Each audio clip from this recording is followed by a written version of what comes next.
March 31st is the International Transgender Day of Visibility. It's a day to celebrate trans people, but also a day to bear witness to the many barriers they face, like in sport. Transgender women and transgender girls are particularly targeted because of this assumption that girls and women are like weaker and inferior athletes. At the most competitive levels of sport, the few trans women who come out on top often face scrutiny and transphobia. Most recently, American Leah Thomas became the first transgender woman to win an NCAA swimming championship.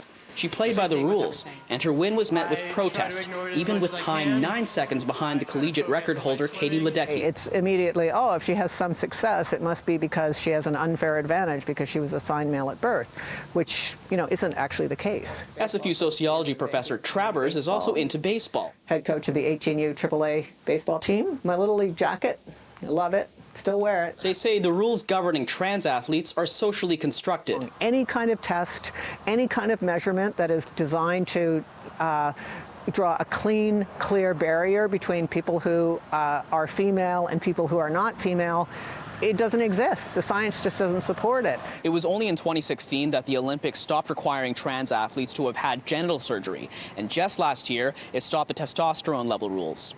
I mean, we see incredible variation among people who are considered to be female. Rights for trans people in Canada have advanced in the last decade, from the dropping of the sex reassignment surgery requirement in BC to the recognition of gender identity and expression in the Federal Human Rights Act. Vancouver human rights lawyer Destin Clout says these legal protections extend to sport in Canada. And at the international level, unfortunately, there isn't the same sort of human rights rubric and understanding that we have in our domestic courts in Canada. And he says even with the progress that's been made, there's still a long way to go. I would consider in the next year it a huge win if continually there's more hearts and minds that are swayed towards recognizing the inherent dignity of trans people. Even though the Olympics has made strides to include trans people, other international sports organizations like the NCAA or World Athletics are still holding on to their testosterone rules.